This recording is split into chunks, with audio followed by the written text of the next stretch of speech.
¿Qué saben de las giardias?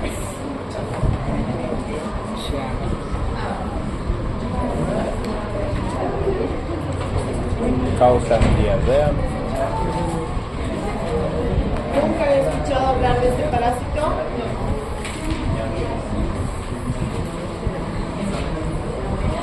¿Quién ha escuchado? ¿Sí escuchaste, Mara? Dinos, Mara. ¿Quién creen que puede producir las giardias? Diarrea.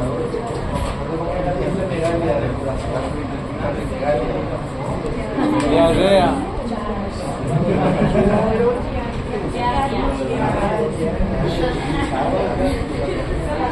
Muy bien.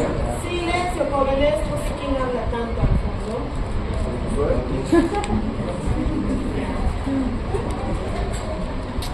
En las giardiasis estamos viendo un parásito que también tiene patología intestinal.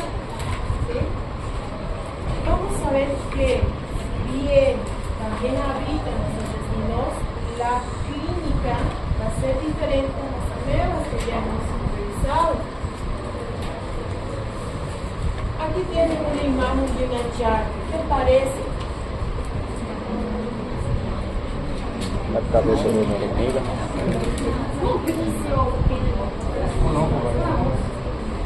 Parece un rostro de un marciano con sus lentes grandes.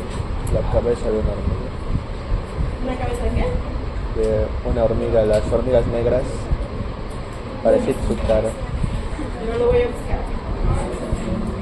Ya. Entonces, en las giardias, dentro de la historia, vamos a ver que su evolución, estos parásitos han tenido diferentes nombres. Si bien son microscópicos, eso ha influido para que no podamos ver desde antes, ¿sí? Se conocía el cuadro clínico, las manifestaciones, por lo tanto, esto influía en que las personas, por ejemplo, tuvieran ciertas características al infectarse, pero no es hasta que aparecen los microscopios que recién se puede hablar del parásito en cuanto a sus características morfológicas. Fue quien logró visualizar al protozoo, pero sus estudios quedaron vagos, de acuerdo a que se enfocó en un tipo de parásitos. Ya después vino Chapman, quien logró estudiar más, o sea, que continuó el estudio, y gracias a que él redescubrió, el parásito recibió su nombre. Y es que no se olviden que cuando ustedes descubren algo, en su autoría pueden colocarle su nombre o el apellido, ¿sí? Dentro de estos mismos estudios, entonces, también vamos a ver que el científico Grassi logró identificar los parásitos en ratones. Así que con esto se evidenciaba la presencia de las giardias en diferentes especies. Ya después, en el año 85, Blanca estudió a la Giardia agilis y evidenció que también se podían encontrar en anfibios. Era bastante inespecífico aún. Stein identificó a la Giardia en su totalidad, terminó los estudios en base a los otros conocimientos y es por eso que mantuvo el nombre del que la descubrió y le denominó Giardia lamblia. Ya después, en el año 1952, recibió otras denominaciones esta variedad de la Giardia lamblia como Giardia intestinalis por la ubicación intestinal y Giardia duodenalis por la mayor afectación en el segmento intestinal. Dentro de la definición, entonces, hablamos de que es un parásito de distribución cosmopolita, ¿sí? Es aquella que va a habitar más en la ciudad, en lugares donde habitan personas, poblaciones donde hay bastantes habitantes. Es causada por la Giardia lamblia. Si bien a la patología se la conoce como giardiasis, cuando yo les pida nombre científico, ustedes me tienen que decir Giardia lamblia, ¿sí? Es más frecuente en los niños, puede afectar a adultos, personas de cualquier edad, pero vamos a ver que existe una predilección por ciertos factores que van desde lo inmunológico hasta las respuestas que se pueden dar. Ahora, si bien da cuadros intestinales, también existe un grupo de personas adultas que suelen ser asintomáticas. Y es que para eso también tienen que haber ciertos factores. Adultos con inmunidad ya madura, adultos en buenas condiciones físicas o nutricionales, de manera que su cuerpo pueda contrarrestar la presencia del parásito, o lo elimina o controla su carga parasitaria, por lo tanto no presentan manifestaciones clínicas, no hay complicaciones en ellos. Pero los niños son los más susceptibles a sufrir daño, lo hemos dicho. Pero también está el grupo de adultos que están inmunocomprometidos por diferentes factores, los que van a desarrollar cuadros como los niños. Así que es una parasitosis que se puede dar de distribución mundial en cualquier parte del mundo, pero existen ciertos factores climatológicos que van a favorecer. En su clasificación vienen del reino protista, del filo Sarcomastigofora, subfilo Mastigofora, clase Zoomastigophora, familia Hexamitidae y el género Char. Ahora, ¿qué es lo que han visto los otros científicos cuando estudiaban el Char, que habitaban en ratones, en anfibios? Y es que eso da ciertas características. Si bien hay parásitos que podemos compartir los animales con los humanos, aquí vamos a ver que se van a separar en especies, ¿sí? La Giardia lamblia, que es nuestro tema de estudio a nivel de medicina, afecta a humanos y a los mamíferos. Así que compartimos un parásito en esa especie. Pero la Giardia muris solo afecta a roedores, la Microtis, ratones y ratas, la Ardeae, aves, la Agilis, anfibio. ¿Sí? Entonces un anfibio no nos va a contagiar. Esto nos ayuda a clasificar mediante qué animales podríamos contagiarnos. Pero a su vez se van a separar por genotipos. Aquí especificamos las especies. El genotipo A puede afectar a humanos, perros, gatos, bovinos, ovinos, porcinos, chinchillas, alpacas, caballos pastores. En esa lista ustedes ven animales salvajes, animales domésticos, animales de granja, sí, ¿verdad? Entonces, por la cercanía que podemos tener con estos animales, el humano es susceptible a contagiarse de cualquiera de ellos. En la genotipo A. Genotipo B, también humanos, afecta a perros, chinchillas, ratas, castores. Genotipo C y D, solamente a perros. Genotipo E, vacas, ovejas, cerdos. Genotipo F, gatos. Genotipo G, ratas y ratones. ¿Sí? Si nuestro gato está infectado por Giardia, es muy probable que no sea de la variedad que afecta al mundo. Pero si es el perro el que está afectado, hay dos genotipos que sí compartimos, por lo tanto sí podría haber un contacto. Esto nos ayuda a delimitar, por ejemplo, cuando en cierto lugar se detectan personas o animales infectados, para ver quiénes más podrían ser susceptibles a haberse contagiado. Si bien no hacemos a veces estudios genotípicos, con la evolución se puede realizar y poder hacer un conteo más general ahora. Pero cuando no hay los recursos, incluso es un tratamiento profiláctico escurso que nos ayuda a delimitar. En cuanto a sus formas, suelen ser parecidas, ¿sí?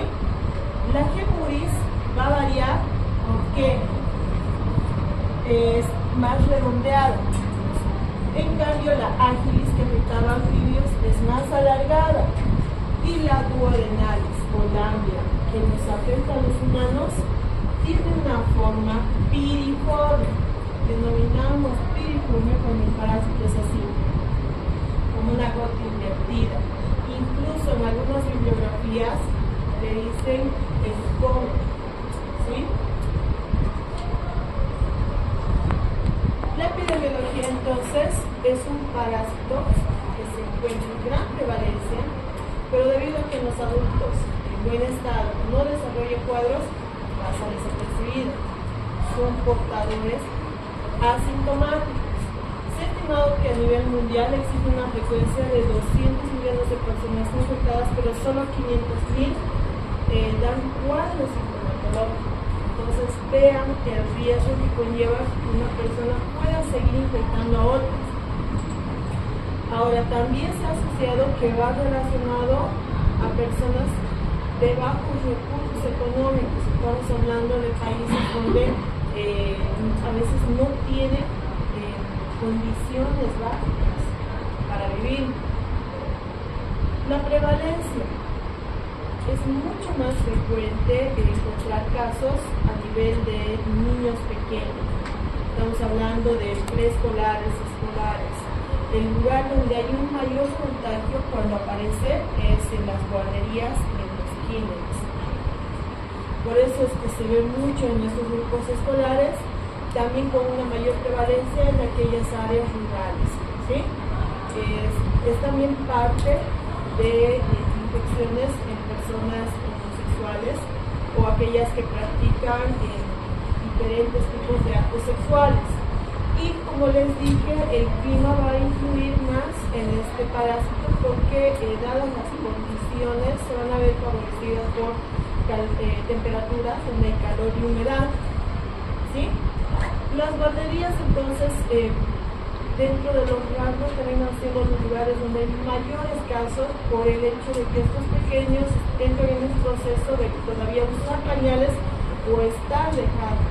Como son pequeños, que no tienen pudor, no saben mantener medidas higiénicas en manos, entonces son fuente de infección para los otros niños. Afecta por igual a cualquier sexo, a cualquier edad, pero va a ir totalmente relacionado al estado inmunológico institucional. La Giardia lamblia entonces también, al igual que las amebas, tiene solamente dos formas morfológicas.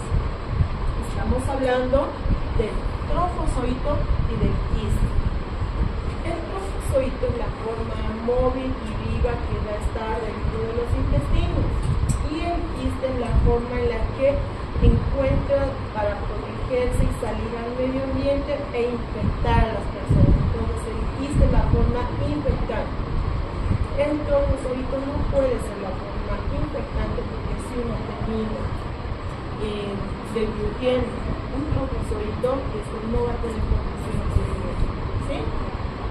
Así que la Giardia lamblia también se va a denominar Giardia intestinalis, Giardia duodenalis en algunas bibliografías, así que no se confundan.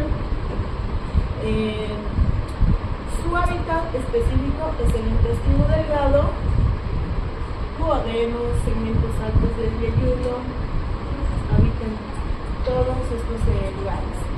Reservorio humano y zoonosis, porque compartimos con algunos mamíferos, ¿sí? Y la contaminación siempre va a ser fecal oral. Fecal porque de alguna manera, sea de forma directa a través de contaminación con heces o con la liberación de heces y contaminación de cultivos, aguas, la persona puede contaminarse. Ahora, ¿qué van a ser sus características morfológicas? Vean ustedes, tienen bastantes elementos que lo van a diferenciar totalmente de la ameba. La ameba no tenía un cuerpo en específico, tenía un cuerpo meoide. En cambio, la Giardia sí tiene un cuerpo piriforme, ¿sí? Va a tener la presencia de dos núcleos en el polo más ancho, lo que le da un aspecto de tener dos ojos grandes o un par de lentes, ¿verdad? A su vez, presenta a través de los núcleos un axostilo que atraviesa su cuerpo y sale por su cuerpo. ¿Qué más? 2 cilios,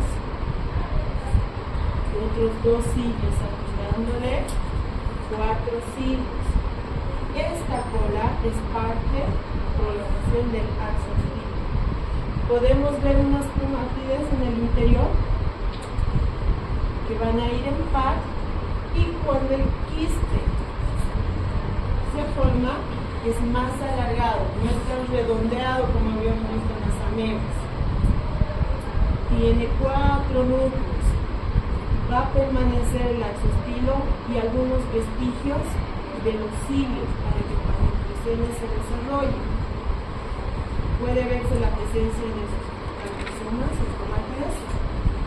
¿Qué más? Va a tener una doble membrana que se puede apreciar incluso en el microscopio. ¿Sí? Y eso es lo que estamos apreciando. Ahora, como tiene el cuerpo este parásito, la pista superior por fuera nos va a dar este aspecto y suele ser convexo. Ahora, si es convexo, ¿cómo se va a ver de costado? Pues también tiene otra forma. Vamos a ver que es plano, tiene la parte convexa, así como una tortuga, y vamos a poder apreciar sus núcleos, sus cilios, ¿sí? Pero si tiene parte convexa, parte lateral, como es por debajo, pues también tiene otra característica. Va a ser piriforme, pero vamos a poner como para resaltar. Tiene una ventosa o disco succionador a través del cual se va a adherir al epitelio intestinal para evitar ser arrastrado. Recordemos que las amebas se iban al intestino grueso porque había menos tránsito intestinal. Y en el intestino delgado tenemos mayor contenido intestinal, mayor peristaltismo, más tránsito. Entonces, para evitar ser arrastrados, se van a adherir a través de su disco, ¿sí? Este disco además tiene ciertas capacidades líticas que le favorecen al parásito. Ahora,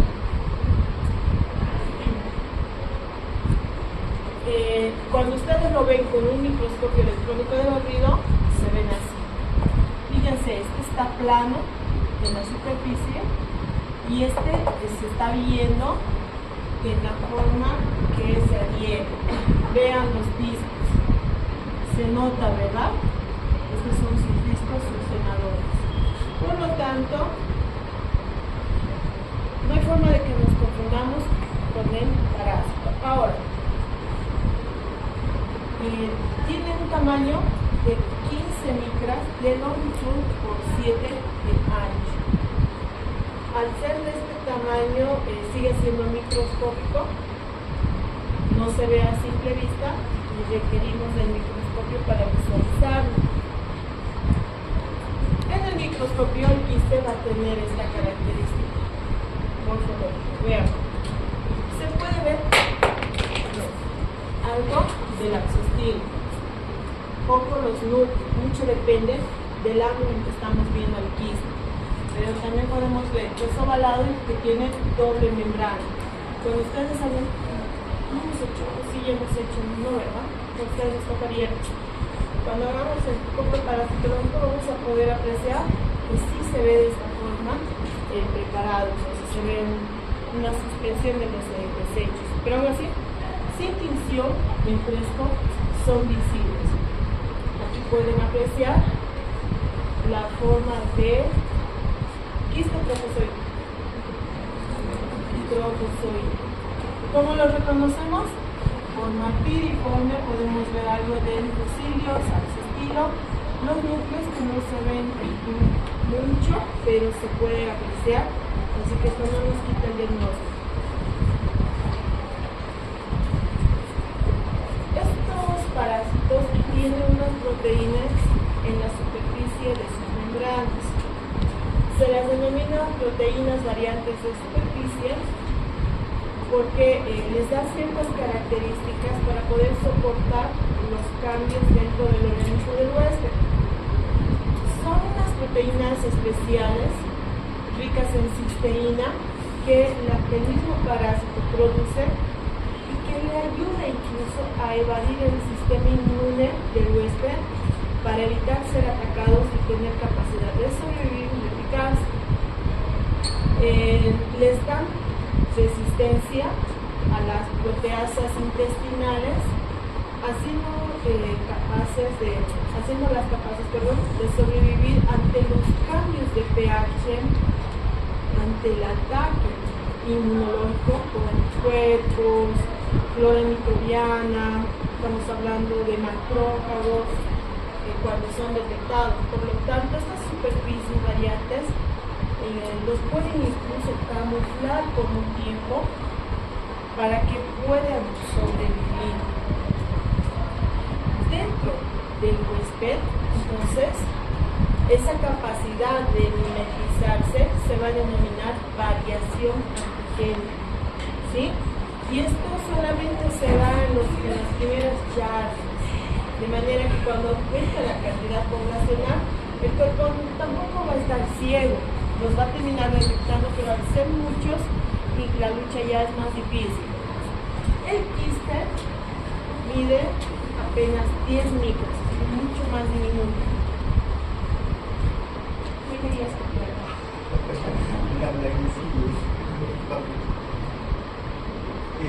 ¿Ya? Si tienen alguna duda o quieren que deje la diapositiva un rato más, díganme, no hagan mucho. ¿Sí? Yo voy a retroceder. Si ven que estoy avanzando muy rápido, que ustedes están un poquito lentos y ya es mediodía, díganme un poquito más lento, por favor. Yo voy a reducir la velocidad, voy a repetir para que puedan. Sí, son esas proteínas que les ayuda a camuflarse, ¿sí? Ahora, el quiste, como dijimos, es más pequeño, ya hemos hablado de estos 4 núcleos, la forma ovalada, son de membrana, se van a ver en el interior restos de flagelos, a veces no son tan visibles porque son muy delgados y pequeños, pero en algunas situaciones sí se pueden apreciar al microscopio. Ahora, el quiste, al igual que en el otro parásito, es un elemento de protección que el parásito adquiere cuando sabe que está sin arrastrado y va a ser eliminado a través de las heces. Por lo tanto, tienen que ser unas membranas muy resistentes que confieran al parásito de cierta resistencia una vez que lleguen al medio ambiente. Estamos hablando de temperaturas, de secaciones, humedades, y esto va a permitir que el parásito resista estos cambios hasta que pueda ser ingerido de alguna forma. Existen proteínas en las membranas, en estas paredes quísticas, que le van a dar cierta característica. Además de lo que ya hemos hablado de nutrición, también estas proteínas de la pared quística, que se abrevian como CWP en algunos libros, les dan una flexibilidad al quiste y esto hace que puedan incluso ser capaces de modificar su superficie, su forma, para poder pasar a través de ciertos elementos. En este caso estaríamos hablando de los filtros de agua. Saben ustedes que son membranas porosas que filtran el agua, se supone deberían tener desperdicios o microorganismos. Pero al tener esta capacidad de modificar su quiste, sus membranas, pueden pasar a través de esas membranas porosas. Por lo tanto, en las yardias estamos viendo que el parásito va a sobrevivir este tipo de barreras para poder pasarlas y vamos a requerir hervir el agua para poder eliminarlo. En las amebas, que hemos visto que temperaturas altas lo matan. Aguas cloradas donde existen. Aquí los filtros no van a ser eficaces, ¿sí? Dentro de sus proteínas, en cuanto a los quistes, se han identificado identificado 3 elementos, pero 2 de ellas son funcionales y bioquímicamente protectoras para el parásito. La otra es inespecífica, aún no se sabe, pero ya saben, no se olviden del dato de que las yardias sí son capaces de pasar los filtros de agua. La reproducción siguen siendo parásitos asexuados, por lo tanto no hay copulación ni hay producción de huevos. ¿Cómo se reproducen? Pues por fisión binaria, pero aquí como estos parásitos tienen cuerpo, se habla de fisión binaria longitudinal porque se van a dividir a lo largo de sus cuerpos. ¿Sí?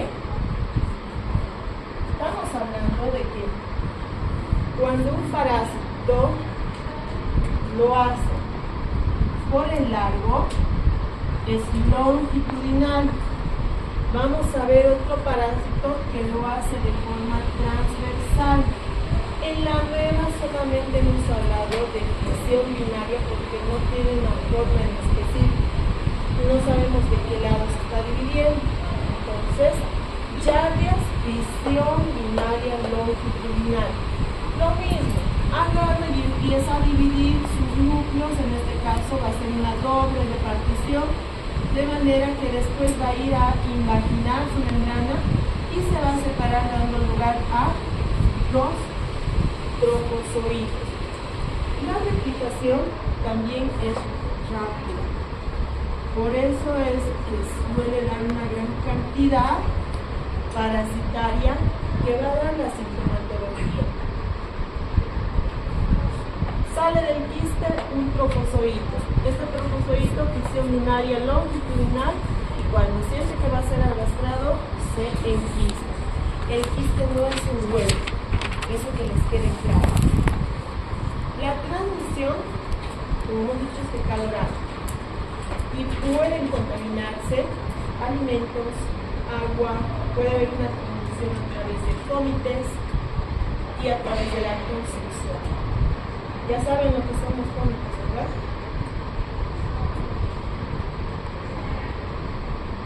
¿Qué son los cómites?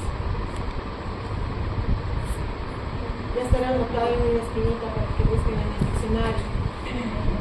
Palabra que no entiendan, busquen en el diccionario médico, acostúmbrense. Esto va a ampliar mucho su vocabulario médico, ¿sí? Los cómites son superficies.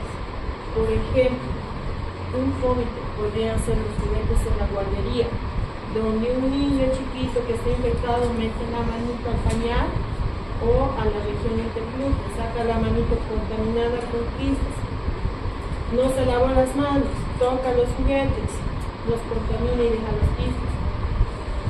Son niños chiquitos y van a ver en pediatría que en su desarrollo ellos necesitan tocar, oler, meter a la boca para conocer superficies, agarran el biotito y a la boca. Esa es una contaminación por fómites. En los resfríos también se dan los fómites. Estornudan, se agarran de una baranda, por ejemplo, bajan, viene otra persona, se agarra de la misma baranda, se frotan los ojos, la nariz, los ojos, ya se contagia. Contagio por fómites. La otra persona no le estornuda en la cara. ¿Se entiende? Ya. Muy bien. A entrar al examen. Un momentito. Ahora, el ciclo de vida. En su ciclo vamos a ver que la forma infectante es el quiste. Es la única forma. Tiene que ingresar por vía oral. Al pasar por el ácido gástrico, las membranas se van a debilitar, lo que le va a dar la facilidad para eclosionar al trofozoito. La multiplicación va a ser por fisión binaria longitudinal, va a poblar el intestino delgado, pero una vez que es arrastrado, ¿sabe qué va a salir? Inicia su proceso de enquistamiento. Ahora podemos tener la presencia de quiste y trofozoito, ¿sí? Pero el trofozoito, una vez que cambien las condiciones de temperaturas de las heces, va a morir. Por eso cuando la muestra está más fresca es más fácil ver incluso su forma móvil. pero el que va a persistir es el quiste. Hay diferentes ejemplos de ciclos de vida, ¿sí? El libro también tiene su propia forma. Ahora, una vez que pasa el ácido gástrico, el parásito percibe los cambios de pH. Y cuando encuentra condiciones de pH de 1.5 a 4, sabe que ya está fuera del estómago y que puede empezar a salir. Una vez que sale, se desenquista, va y se adhiere rápidamente al epitelio. Así evita ser arrastrado. Es en esta adhesión que a través de su camuflaje puede persistir, empezar a alimentarse y replicarse, ¿sí? Existen condiciones de medio alcalino, ausencia de colesterol, presencia de sales biliares conjugadas, las que van a favorecer y le van a indicar al parásito que esté en el área donde corresponde, en el lugar adecuado para iniciar su replicación. ¿Qué les dice esta imagen, jóvenes? ¿A qué les hace sugerencia?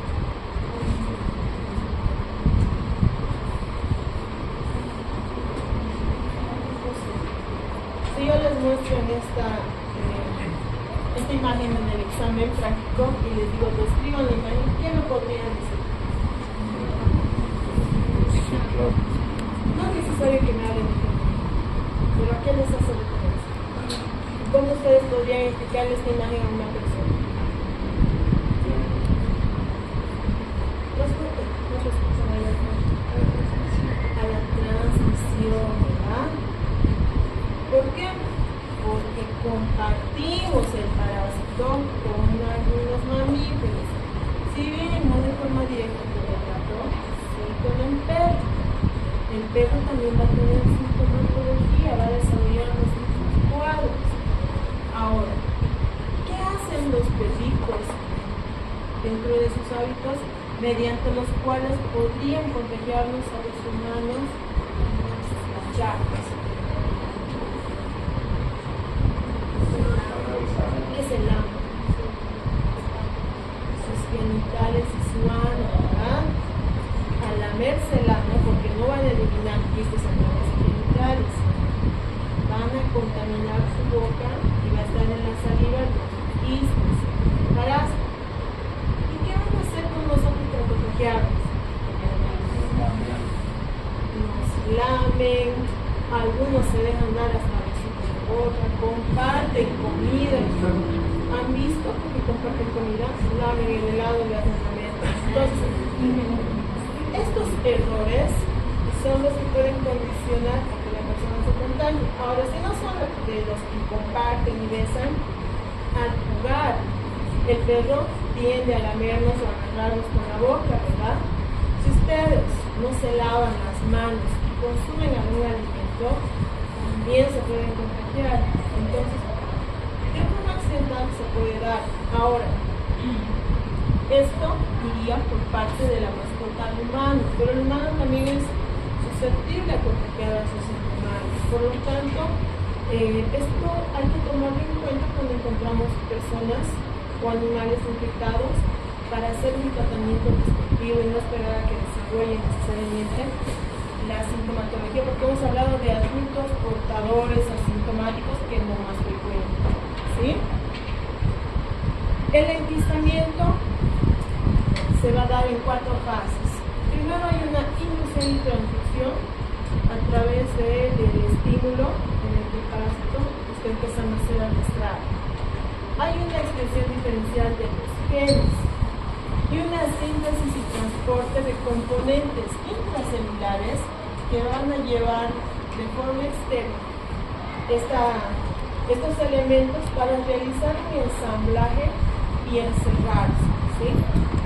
No es difícil este concepto, pero lo que tiene que quedar claro es que, por ejemplo, un quiste, si no encuentra las condiciones de pH, va a permanecer enquistado. Así que cuando atraviesa el ácido gástrico, vean cómo quedan las membranas debilitadas, ¿sí?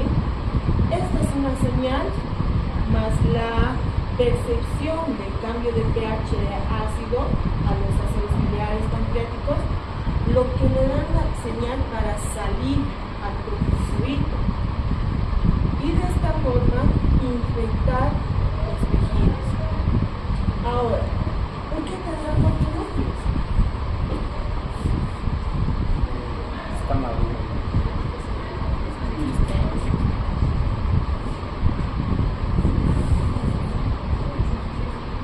Si tiene dos núcleos, un trofozoito, y el quiste tiene cuatro núcleos, ¿ustedes cómo deducen que va a ser la liberación de los trofozoitos? No tiene todo. Lo lógico sería que nos dé dos trofozoitos, cada uno de los núcleos, ¿verdad? Pero no. En este caso va a dar liberación a cuatro trofozoitos binucleados, porque en el momento que empieza a desenquistarse, replica su núcleo. Imagínense tener 8 núcleos, no cabe, ¿verdad? Su información genética va a estar en cada núcleo.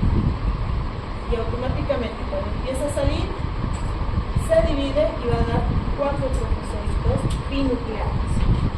¿Se entendió? ¿O ya se han confundido? Este parásito puede permanecer meses en estado. Se habla incluso en algunos libros de que pueden sobrepasar el año, mientras hayan condiciones, ¿verdad?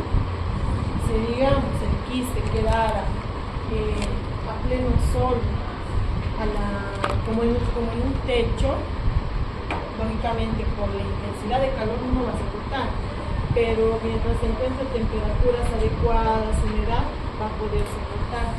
Mucho influye el clima. Ahora, la congelación tampoco les sirve, ¿sí? En lugares donde cae nieve, se van a congelar y tampoco van a sobrevivir. No les da resistencia al frío. ¿Qué creen que sea esta imagen que están viendo? La imagen E. Fíjense. ¿Qué parece?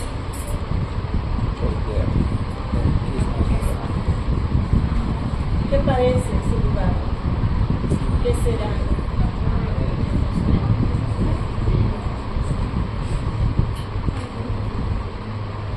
¿Qué se les ocurre? ¿Qué será? ¿Será un tejido?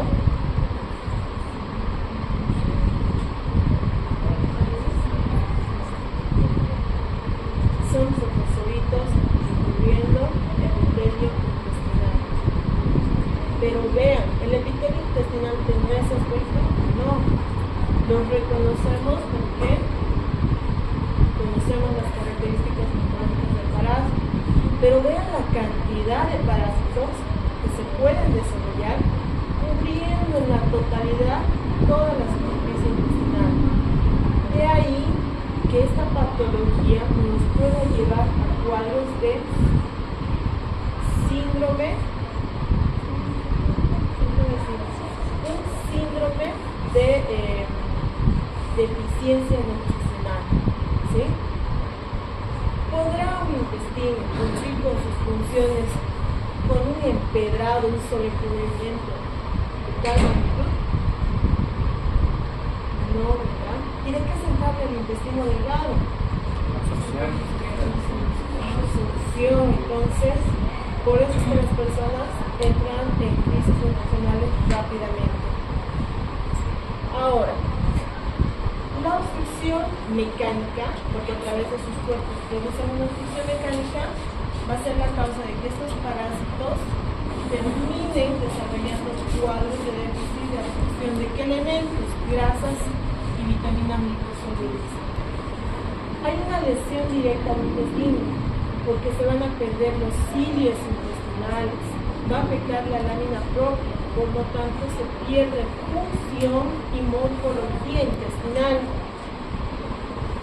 A su vez, la falta de la conjugación de las sales biliares va a llevar a que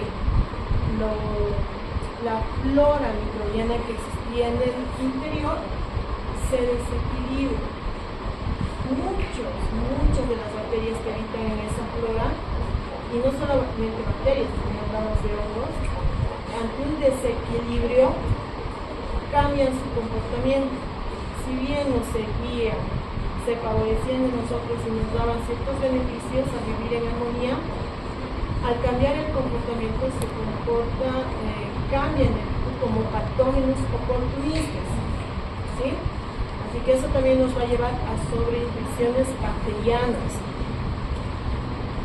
La reducción de disacaridasas en la mucosa intestinal también nos va a llevar a una diarrea osmótica. Eso quiere decir que las personas van a tener unas diarreas con pérdida de electrolitos, unas diarreas fatales que nos pueden llevar a deshidrataciones o descompensaciones. Y la presencia del parásito ya produce unos elementos, unos desechos que se denominan endotoxinas, que pueden terminar pasando a nuestro torrente sanguíneo y producir ciertos efectos clínicos, ¿sí? Entonces, la presencia del parásito, cuando aumenta en su cantidad poblacional, sí trae efectos muy graves dentro del cuerpo, porque nos va a dar diferentes patologías que incluso pueden sobrellevar a un aumento de crecimiento poblacional de otro tipo de parásitos. Recuerden que todas las personas no están libres de adquirir otro parásito al mismo tiempo. Una vez que ingresa el virus al organismo, la liberación del trofozoito será cuestión de horas, ¿sí? Pero va a haber un tiempo en el que el parásito se va a adecuar, se va a instalar, va a empezar a duplicarse, y es a partir de que pasen los días y lleguen a 1 o 2 semanas cuando el paciente desarrolla el cuadro intestinal. Por lo tanto, no hay una infección rápida. No es situación de que coman hoy día algo contaminado y mañana ya está con diarrea. Si se diera esa situación, es por otra causa, no es parasital, ¿sí? Tiene que haber una replicación todavía de la cantidad de parásitos. Nuestro cuerpo tiene defensas contra las llagas. Primero, el moco, las mucinas. Si bien son un elemento que ayuda a deslizar los alimentos, que resbalen mejor, estas mucinas también sirven como un elemento protector porque terminan envolviendo los patógenos y evitando que se muevan o introduzcan a otros tejidos. Otro elemento, el oximonil, que es producido por los enterocitos, que inhiben proliferaciones de diferentes tipos de parásitos, en este caso del trofozoito de la Yardia. Pero la Yardia tiene un mecanismo de evasión para el oximonil, donde va a producir arginina y neutraliza este efecto del oximonil. También tenemos las alfa-defensinas, ¿sí? Estas alfa-defensinas hacen que en el trofozoito se produzcan unos poros, ¿sí? Y si la membrana del trofozoito desarrolla estos poros, ¿qué va a pasar? Al estar en un medio húmedo, se va a introducir en su interior agua, lo que va a llevar a que el parásito se dematice y termine muriendo. La inmunidad humoral es otra forma de protección del huésped y está bastante determinada a través de los anticuerpos. Ya han visto ustedes en patología para qué sirve la IgA, la IgM, la IgG, la IgE, la IgD, ¿verdad? Entonces, de acuerdo a esas funciones, también van a ir a luchar. En este caso, la IgM, la IgG y la IgA son las primeras en actuar. La IgA porque se encuentra en todos los tejidos del revestimiento, que tiene el tejido mucoso, como vías respiratorias, digestivas, ¿verdad? No se olviden que la IgE también reacciona entre estos componentes, pero la IgA, que está en los tejidos mucosos, ayuda a que los trofozoitos no tengan esa capacidad de adherirse fácilmente. Aún así, el parásito tiene formas de evadir y pueden quemar en algunas llagas, pero hay otras que van a lograr sobrevivir a este efecto. ha visto que si una persona se ha tomado con yardias, puede desarrollar después de su fase diarreica y remitir esta fase, después de un tiempo, otra vez cuadros diarreicos con yardias. Y eso se cree que es porque el parásito puede persistir y mantener su colonia en el intestino sin causar daño en el humano. Pueden aparecer después de 2 años y así sucesivamente. Hay casos documentados que hasta después de los 6 años han vuelto a aparecer, a reinfectarse. Las manifestaciones clínicas. Vamos a tener dentro de las manifestaciones a los portadores asintomáticos que terminan siendo más que todo los adultos, ¿sí? Que no van a desarrollar ningún malestar o que tal vez en alguna fase en el desarrollo de la replicación de los parásitos pudieron haber tenido algún retóxico, alguna que otra diarrea, pero luego esto ha pasado. Ustedes saben, y se nos van a repetir siempre, que la medicina no es exacta, no es como una naturaleza. Entonces lo que en uno se puede desarrollar, en el otro se puede dar de diferente forma. Aquí las personas suelen ser aquellas que habitan en lugares endémicos, que suelen tener incluso a veces reinfecciones, y es como si su cuerpo creara una resistencia al parásito, pero siguen siendo personas potencialmente infectantes. En la manifestación clínica, entonces, este grupo de personas asintomáticas corresponde a un 60%. El resto suele desarrollar el cuadro. Recuerden que hasta que aumenten su carga poblacional y aparezcan los cuadros sintomatológicos, va a pasar alrededor entre 1 y 2 semanas. Y la enfermedad puede evolucionar de forma aguda, subaguda o crónica. Ahora, el cuadro intestinal es el más frecuente y es en esta etapa en la que deberíamos diagnosticar y tratar de forma correcta. ¿Y por qué se va a caracterizar? Vean, aquí tenemos un cuadro con un porcentaje de prevalencia. La diarrea es lo más común, ¿sí? También va a haber un déficit de absorción de lactosa que se va a manifestar más en los niños, que son los que todavía se están alimentando con leche. Va a haber un déficit de absorción de lactosa, estreñimiento, déficit de absorción de vitaminas, y en este caso va a ser fundamental la deficiencia de la vitamina B12. ¿Por qué? ¿Para qué nos sirve la vitamina B12, el ácido fólico? Desarrollo de ¿En qué lo utilizamos? la gestación. En los eritrocitos. Entonces, si no tenemos vitamina B12, va a haber una disfunción en la producción de eritrocitos. ¿A qué nos va a llevar? A anémicos, ¿verdad? Muy bien. Puede haber cuadros de estreñimiento. Se suele ver en los cuadros crónicos y parece raro, porque son personas que tal vez en algún momento han tenido la diarrea y es como si se hubieran curado, pero luego vienen fases de estreñimiento, ¿sí? La flatulencia, la esteatorrea. ¿Qué será esteatorrea? Diarrea. ¿Cómo? ¿A qué les suena esteatorrea?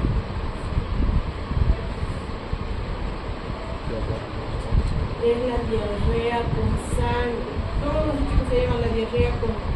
Perdón. ¿Cómo hemos dicho que se llama la diarrea con sangre? Disentería. En este caso, la diarrea con grasa se llama esteatorrea. ¿Sí? ¿Cómo vamos a reconocer que tiene grasa una diarrea? ¿Qué hace la grasa en el agua? Flota. Y van a ver que en esas diarreas, estas heces flotan y además son brillosas, ¿sí? Dolor, distensión abdominal, fatiga, anorexia, náuseas, pérdida de peso, vómitos, moco, leucocitos, mocos y la fiebre, que no es muy común pero se puede dar. Así que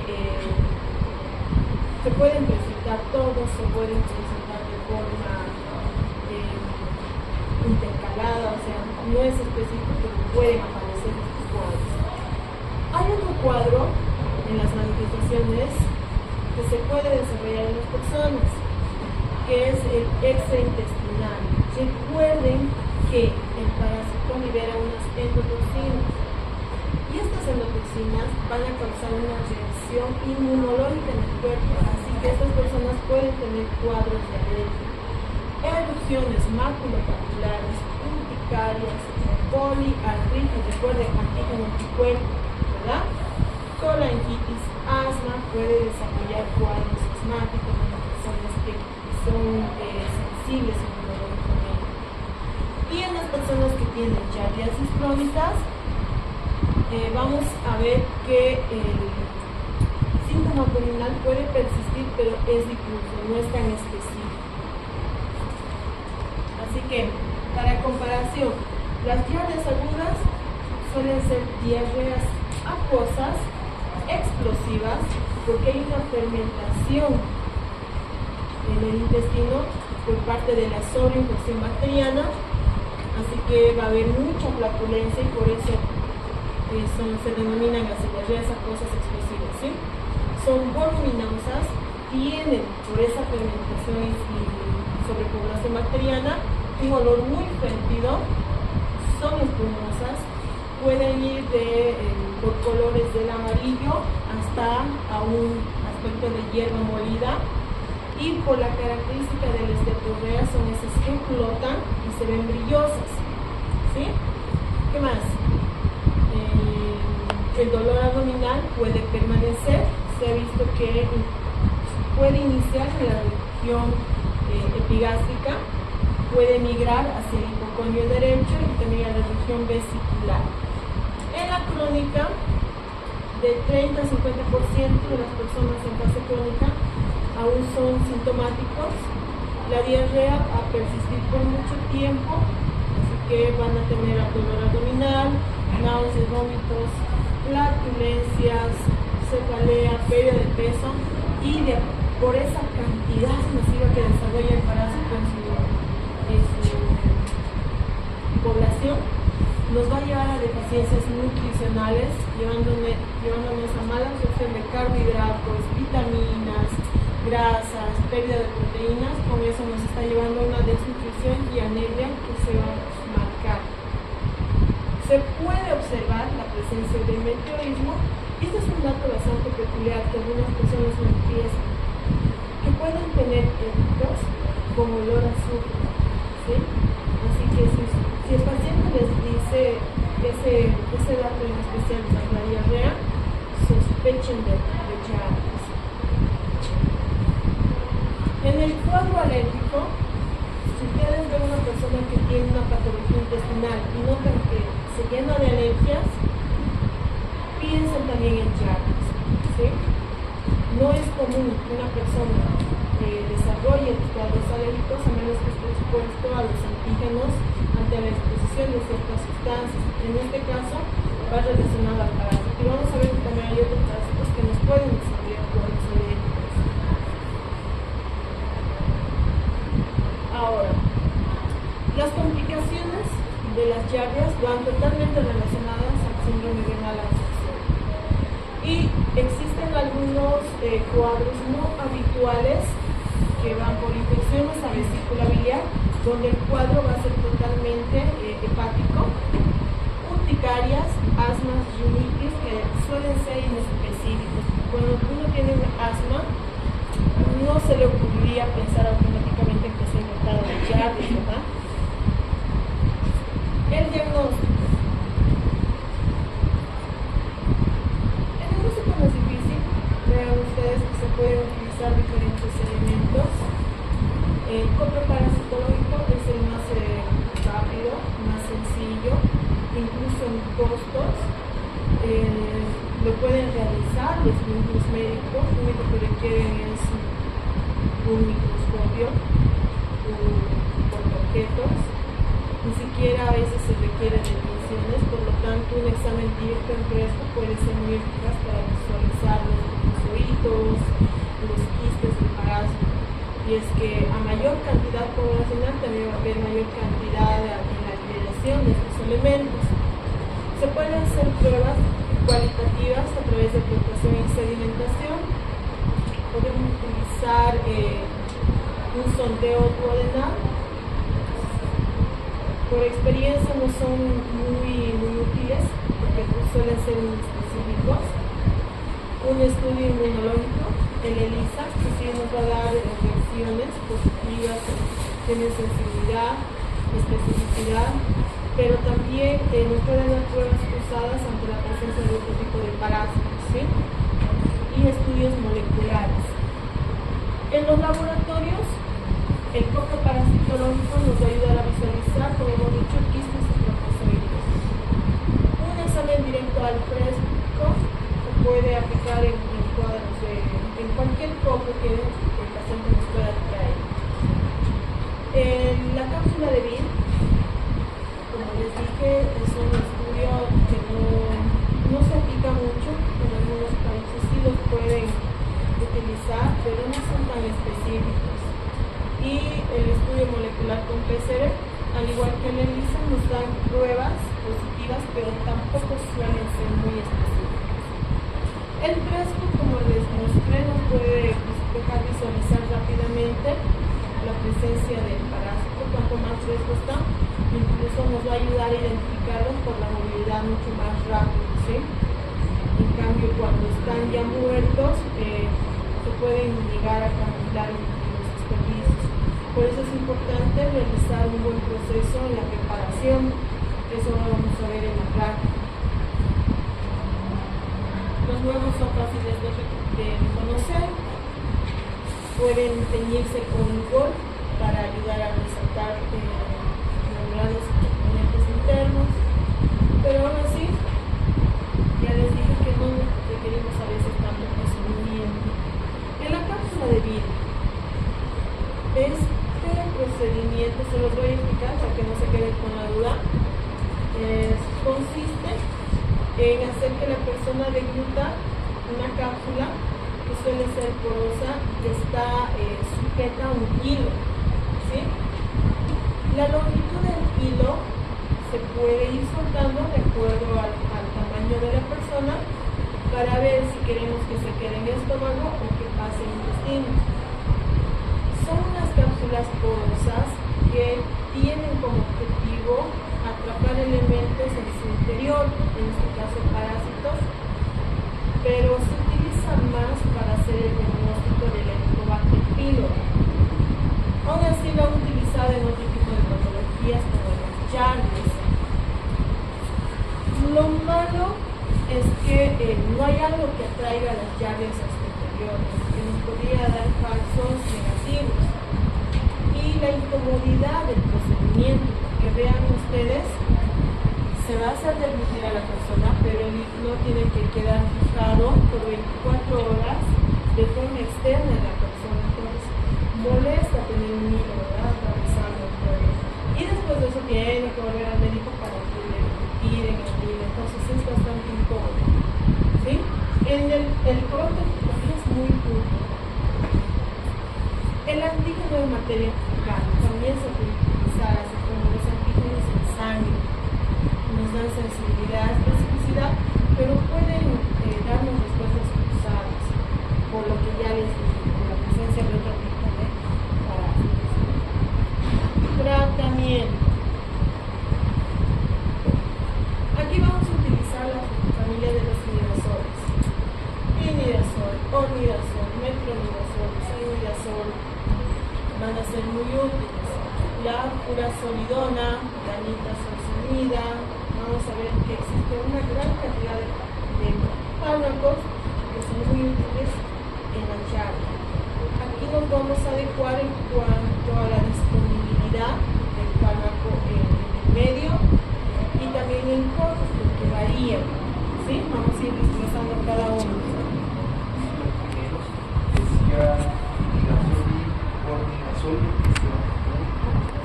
No, solamente se los son uno. Aquí los vamos a separar, voy a explicar. El metronidazol es uno de los fármacos de primera elección, ¿sí?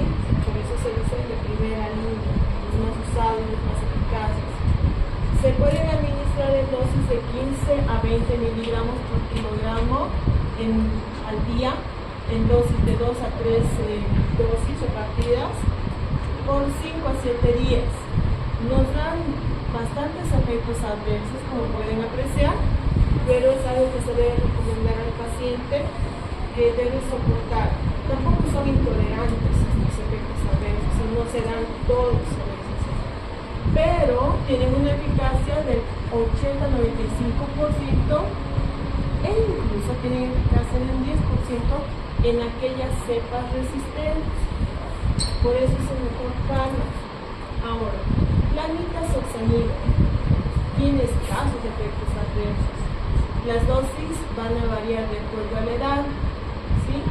Se administran cada 12 horas y con un tiempo de 3 a 5 días. También tiene buenos efectos. El tinidazol, están subrayados, por si acaso los mejores, por su efecto. El tinidazol es dosis única. 60 miligramos por kilogramo dosis 1, efectos adversos escasos. Entonces, este fármaco puede ser fácilmente administrado en personas que no pueden cumplir horarios. Por ejemplo, cuando vayan ustedes al campo van a poder apreciar que algunas personas a veces no saben leer, algunas no tienen reloj, ¿verdad? Y si tú le dices, tomas a las 8, a las 14 y a las 21, no se ubican. Y cuando hacemos tratamientos antiparasitarios hay que tener mucho cuidado con estas personas, porque a veces al no saber qué hora es se pueden tomar de forma muy seguida, o se olvidaron tomar en la mañana, en la noche se están tomando doble, entonces se pueden terminar intoxicando. Olvidazol, efectos escasos, buena eficacia. Furazolidona es un tratamiento un poco más largo. Hay que tener cuidado de las personas que hacen tratamientos a nivel de trastornos sanguíneos, no tiene buena eficacia. El albendazol es un fármaco que ustedes pueden haber venido escuchando, ¿sí? También se puede administrar en dosis única. Tiene pocos efectos adversos, pero no tiene tanta eficacia, vean, de 24 a 81. Entonces, ante la falta de otros medicamentos, si hacen tratamientos con fármacos que no tienen muy buena eficacia, es bueno recomendar un copro después del tratamiento para hacer un seguimiento y ver si ha hecho efecto o no, ¿sí? En el tratamiento de las diarreas, entonces manejamos en primera línea el tinidazol y el metronidazol. Tinidazol por su administración única dosis. El metronidazol por el buen resultado que da incluso en las cepas resistentes. De segunda línea se utilizan albendazol, nitazoxanida, incluso quinacrina, ¿sí? Hay variedad de fármacos y muchos de estos difieren de un país a otro. Ahora, para el examen, para que no se complique, cuando hablemos de tratamientos, solo nos vamos a basar en lo que dice el libro. Recuerden que en mis diapositivas tengo datos de otros libros, por eso hay más fármacos incluso que tal vez no estén en el libro, que no se asusten, solo del libro voy a preguntar. En el tratamiento también hay que tener cuidado con las embarazadas, ¿sí? No se debe tratar a las embarazadas que estén en el primer mes de gestación con estos fármacos, porque no son seguros y algunos tienen efectos teratogénicos, así que hay que tener mucho cuidado. A partir del segundo trimestre, si se decide realizar un tratamiento, esto tiene que ser con sumo cuidado, evaluando. Pero no las vamos a dejar sin tratamiento. Podemos utilizar, por ejemplo, la paramomicina de 500 gramos cada 8 horas en el tiempo del primer al tercer trimestre, con un lapso de 5 a 10 días, ¿sí? El metronidazol se administra de 250 miligramos cada 8 horas a partir del segundo y tercer trimestre por un tiempo de 5 a 7 días. Van a ver en farmacología que hay que tener sumo cuidado con personas que toman otro tipo de medicamentos, personas que estén embarazadas o que estén dando lactar, o que tengan disfunciones orgánicas, insuficiencias renales, hepáticas, ¿sí? Porque hay que tener mucho cuidado en ese aspecto, revisar siempre, porque estamos analizando las recomendaciones.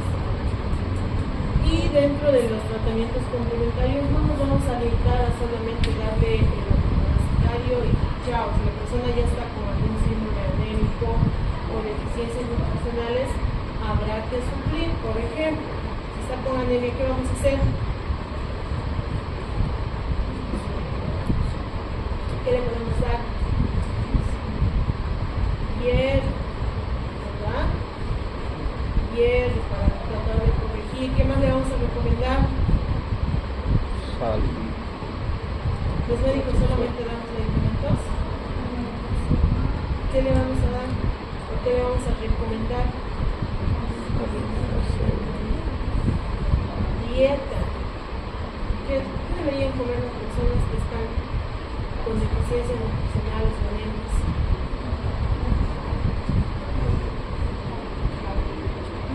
¿Qué más? ¿Verduras?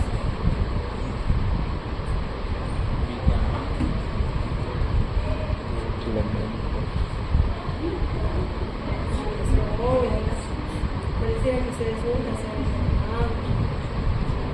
Todos son niños sanos. No han sido niños sanos.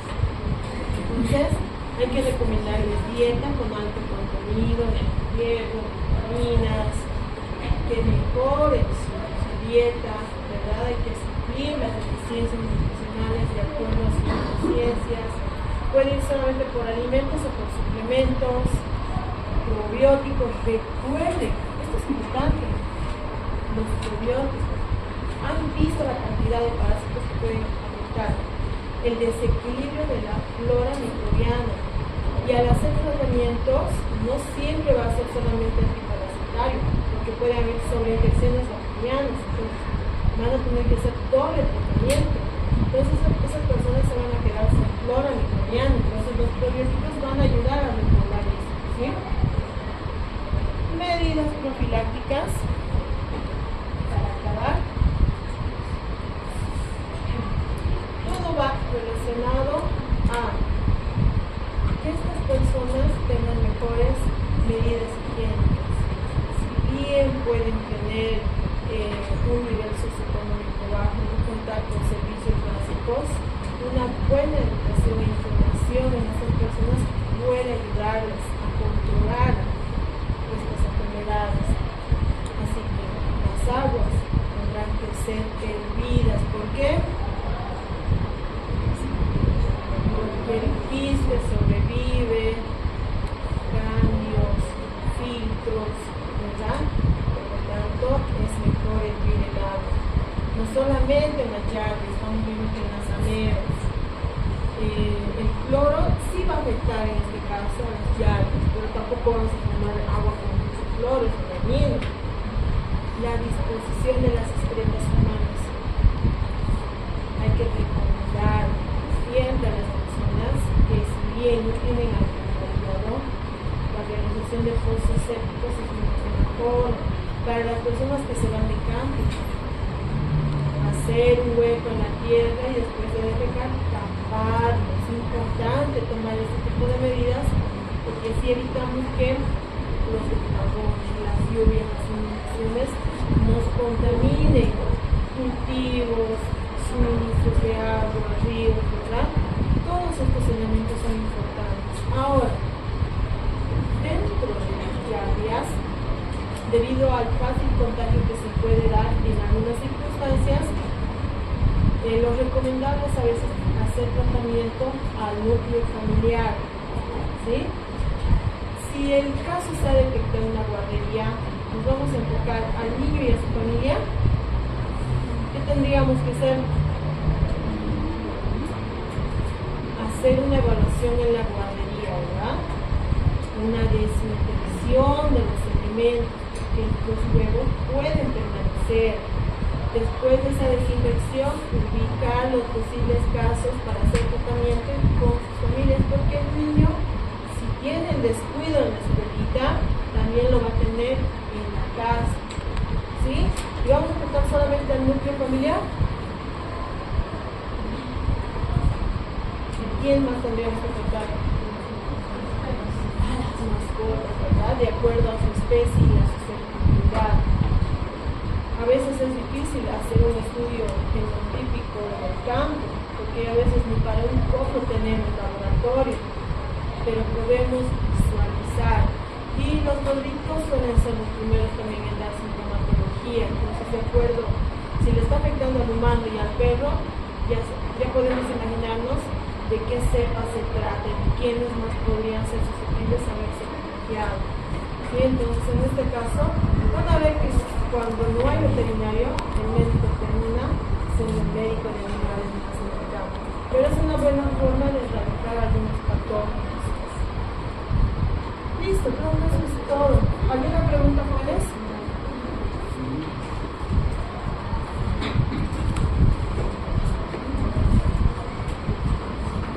Ya no se olviden que las diarias entonces pueden aparecer en un lapso de 1 a 2 semanas. Algunas bibliografías nos hablan de datos referentes a 10 días aproximadamente. Y en la historia clínica no se olvide, si el paciente está veniendo con diarrea, ustedes retrocedan ese lapso para averiguar qué ha comido, dónde ha estado, si ha viajado, para ver dónde tal vez pudo haberse contaminado. ¿Sí? Bueno. ¿Hay alguna pregunta? Recomendación para mi grupo de práctica. Es materia para la práctica de la siguiente semana. Van a traer de forma libre un resumen, un mapa, un esquema, lo que se les haga como a ustedes de cada uno de los parámetros, o sea, uno de amebas y uno de charlas. ¿Sí? De esos dos temas, al ingresar, realizamos nuestro repaso. Dan su repaso de 5 o 6 preguntitas y luego entramos a la actividad. No se olviden las guías prácticas. Ya para este viernes tienen que traer para la actividad del COP. Tampoco se olviden traer sus compros, guantes, barbijos y la muestra, porque el resto del material los vamos a dar. A eso también hay que aclarar el gorro y la vaca, sin short y sin pantalones muy largados. Como vamos a hacer compro, si es necesario tráiganse 2 pares de guantes, a veces se rompe y es un puntito que estén correteando yendo a buscar. ¿Sí? ¿Alguna pregunta para este viernes o el siguiente para mi grupo?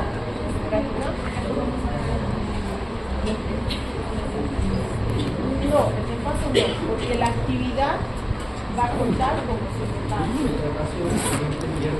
Solamente contiene información respecto a amebas y diarreas, Sí. nada de la introducción a la parálisis. No. ¿Sí? ¿Algo más?